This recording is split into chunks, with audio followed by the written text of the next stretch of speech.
You know, when you think about Sean Diddy Combs, it's like the guy's a legend, right? Decades in the music industry, built an empire.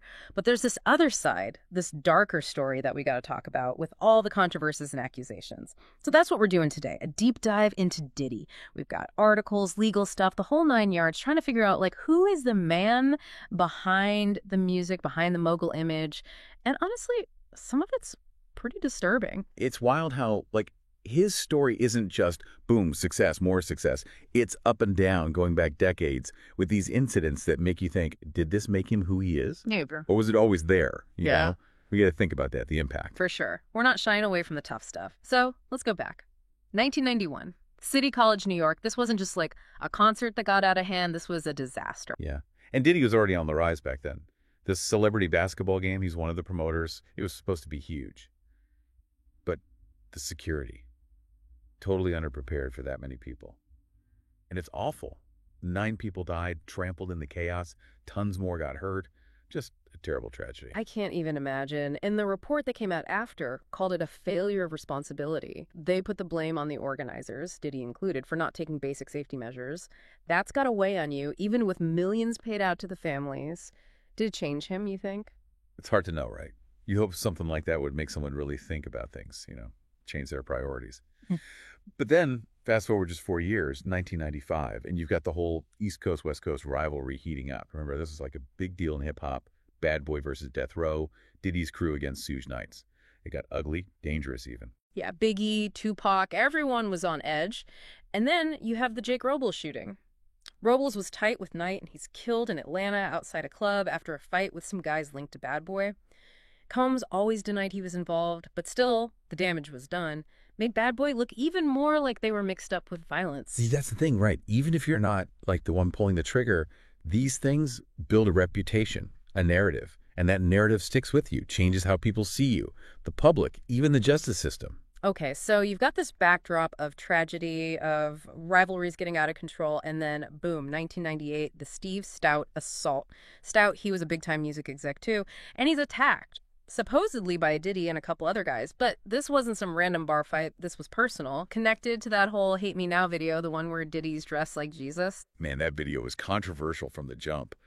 But then Stoute, he sends MTV a version with the crucifixion scene, which Diddy didn't want out there, and it blew up. Stoute said Diddy and the others beat him with a champagne bottle, that he had serious injuries. It made Diddy look like a guy who'd use force, violence even, to protect his image. And this time, he couldn't dodge the legal stuff. He pled guilty to harassment, had to do anger management. It felt like maybe, finally, actions have consequences. But then, not even a year later, the Club New York shooting happens. And this time, it's not just his reputation, it's jail time he's facing. Yeah, that whole thing was messy. A fight, money thrown around, then gunshots. 3 people hurt. Diddy and Shine, his protege, right in the middle of it. Right. People said they saw them with guns. It was a mess. And the stakes were high, right? Like, this wasn't just some behind-the-scenes industry beef anymore. This was a full-blown trial. Gun possession, even trying to bribe his driver to take the fall. Crazy. Oh, yeah, the media was all over it. It was like a hip-hop soap opera or something.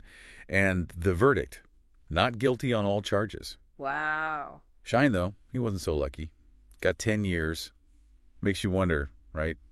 Did he get off like that? No consequences. Did that play into what happened later? It's like this pattern starts, you see these moments like aggression, confrontations, but nothing seems to stick, legally speaking. Then you jump to 2013, MTV VMAs after party, and bam, another fight, this time with J. Cole. And this is where it gets murky. Was Diddy, maybe drunk, trying to pick something with Kendrick Lamar? Did J. Cole step in to protect him and then it got out of hand? Or was Cole the problem, saying something to Cassie, Diddy's girlfriend at the time?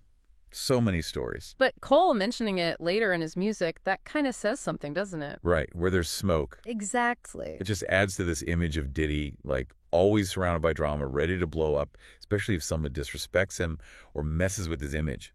And speaking of disrespect, just the next year, 2014, there's that whole Drake thing. Oh, yeah. Rumors were everywhere. Diddy punches Drake in a club in Miami over some music business stuff. Wild. Diddy denies it, says they're cool.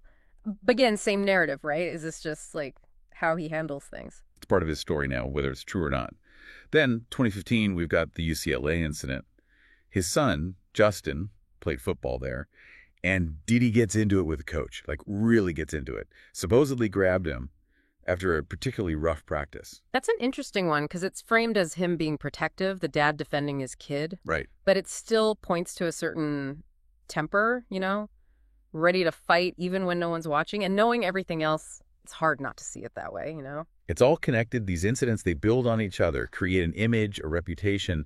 And that's important to remember as we get into the stuff that comes later, because it gets dark, like really dark. We're not talking about industry spats anymore. We're talking about relationships and accusations of abuse. Yeah, and that's serious. We got to be careful here. Because from 2019 on, things get way more intense for Diddy, way more damaging.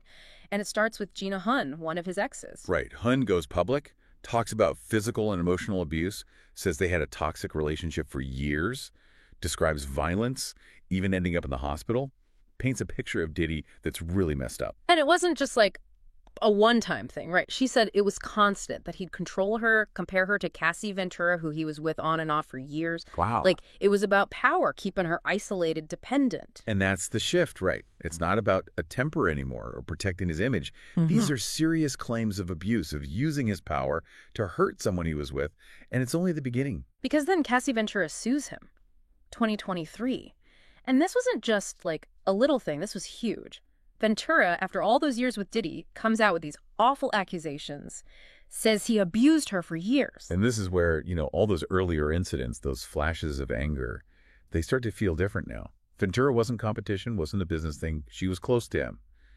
And she's saying sexual assault, physical abuse, that he pressured her, forced her to do things. Yeah, he even used the words freak-offs, right? Like these events, parties, whatever, often with drugs, and she had to participate with him and other people, and that he filmed them. I mean, come on, that's just... a whole other level, like controlling, using people, really disturbing.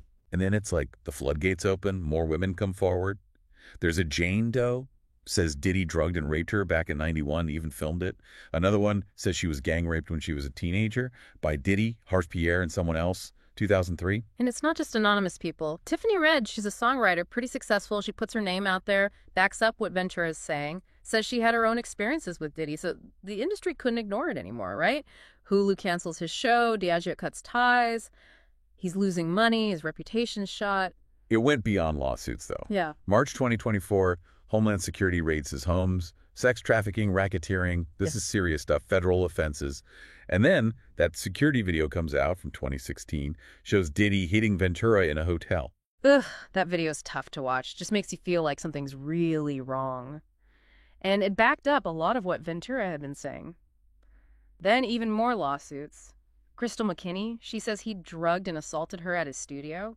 Another woman, April Lampros, she's claiming multiple incidents from like 95 to the early 2000s. Yeah, it's like every time you turn around, there's something else. And then Rolling Stone does their investigation, and they find stuff going all the way back to college. Like, maybe this has been going on a long time, this behavior. One of his classmates said he beat up his girlfriend back at Howard really badly. It's like this whole other side of him, the opposite of what everyone thought, And through all this, Diddy's saying he's innocent. His lawyers, they're saying it's all lies, that he's being targeted. But September 2024, he's arrested, right? Indicted on a bunch of charges, even sex trafficking and racketeering. They're saying he's got this pattern, abuses women, threatens them to keep them quiet. And those freak-offs, that's in the official documents now. It's a lot. And then, just when you think it can't get any crazier, this lawyer, Tony Busby, he comes out and says he's representing 120 more accusers. 120. Some of them, he's saying they were underage. Wow. So we're left with this picture, right? This guy who built an empire, changed hip-hop, changed music. But now, these accusations, they're about who he really is as a person. And it makes you think, right, about fame, success, all that. How much does it hide? How do we deal with that when the allegations are so serious? What are we willing to ignore? And what does justice even mean in a case like this? Tough questions, and there's no easy answers, but we got to keep asking them. With this case, with all of them. Absolutely. Sean Diddy Combs, his story isn't over. But no matter what happens, I think it shows us power, fame, none of that means you don't have to be accountable. Thanks for joining us for this deep dive. It's heavy stuff, but I hope it's given you some things to think about.